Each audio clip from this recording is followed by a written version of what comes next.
Republican Rep. Trey Gowdy, the leader of the House's top investigative committee, slammed special counsel Robert Mueller on Sunday for allowing the news media to learn that he and his legal team now have charges in the Russia investigation. "In the only conversation I've had with Robert Mueller, I stressed to him the importance of cutting out the leaks," Gowdy, chairman of the House Committee on Oversight and Government Reform, told Fox News Sunday. "It's kind of ironic that the people charged with investigating the law and the violations of the law would violate the law." Mueller and his team have for roughly the past 5 months been leading a Justice Department investigation into whether anybody associated with the President Trump's 2016 White House campaign colluded with Russia to influence the election outcome. On Friday night, CNN reported that Mueller's team has filed the first charges in the case with a federal grand jury. "Make no mistake, disclosing grand jury material is a violation of the law. Somebody violated their oath of secrecy," Gowdy, a South Carolina lawmaker and former federal prosecutor, also told Fox News on Sunday. The Wall Street Journal reported Saturday that anyone charged will be taken into custody Monday.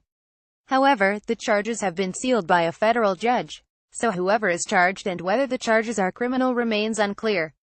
The possible charges come as Mueller's tactics have been called into question. During a raid by the FBI in July of former Trump campaign chairman Paul Manafort's Virginia home, a source close to the investigation told Fox News at the time the scope of the search was heavy-handed, designed to intimidate. Andrew Weissman, the prosecutor tapped by Mueller to help lead the investigation, has also received criticism. Sidney Powell, a former federal prosecutor, recently wrote about Weissman in a piece titled, "Judging by Mueller's staffing choices, he may not be very interested in justice." Powell accused Weissman, once the director of the Enron task force, of prosecutorial overreach in past cases and said it could signal what's to come for President Trump and his associates in the Russia probe. What was supposed to have been a search for Russia's cyberspace intrusions into our electoral politics has morphed into a malevolent mission targeting friends, family and colleagues of the president, Powell wrote in The Hill. The Mueller investigation has become an all-out assault to find crimes to pin on them, and it won't matter if there are no crimes to be found. This team can make some. Powell cited several cases where Weissman won convictions that were later overturned. During a Saturday appearance on Fox News, former Department of Justice official Robert Driscoll told anchor Leland Vittert it's possible the indictment might not even be directly tied to Russian collusion. "Think back to the Clinton years," Driscoll said. "The Whitewater investigation was about an Arkansas land deal, and it ended up being about something else completely."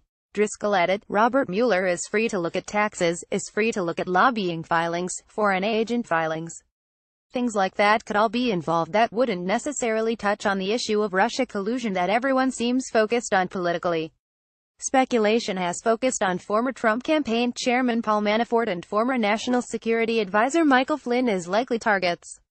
Manafort has been the subject of a long-standing investigation into his dealings in the Ukraine several years ago, for which he did not file as a foreign agent until June 2017, former Trump campaign chairman Paul Manafort. AP federal agents, reportedly in search of evidence related to the Russia investigation, this summer raided his Northern Virginia home. He also was reportedly wiretapped by investigators before and after the 2016 presidential election. Flynn, a retired Marine Corps general, was a Trump surrogate during the campaign and briefly served as National Security Advisor before being fired for failing to fully disclose his conversations with Sergei Kislyak, then Russian ambassador to the United States. Former National Security Advisor Michael Flynn. AP The FBI also secured approval from a federal court to monitor the communications of Trump campaign advisor Carter Page. On Saturday, Page released a statement to Fox News in response to questions about whether he or his lawyers have been notified about any charges. Page said in the statement that he has worked with the executive branch and Congress since being contacted in March. But he also suggested that revelations about the Democratic Party having helped finance a dossier to smear Trump has tainted any Russia probe. "In terms of charges, I can't even imagine what might even be considered now that the false evidence from the politically motivated, big-money finance dodgy dossier that started this extrajudicial disaster has instead been so thoroughly exposed as a complete sham," Carter wrote in the statement. Richard Hybe, an attorney for Manafort, told Fox News on Friday that neither he nor any of his colleagues representing Manafort had been informed of any indictment of their client. Manafort has been the subject of a long-standing investigation into his dealings in the Ukraine several years ago, for which he did not file as a foreign agent until June 2017. In addition to his home being raided, Manafort was reportedly wiretapped by investigators before and after the 2016 presidential election. A retired Army Lieutenant General, Flynn served as a Trump surrogate during the campaign and briefly served as national security advisor before being fired over his conversations with Sergei Kislyak, who was Russia's ambassador to the United States. Mueller has reportedly probed whether Flynn was involved in a private effort to get former Democratic nominee Hillary Clinton's emails from Russian hackers. The Justice Department's special counsel's office declined to comment on the reports of filed charges.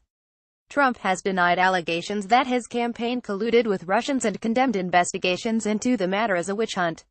Fox News' Catherine Herridge, James Rosen, John Roberts, Brooke Singman and Caitlin Shellhorn contributed to this report.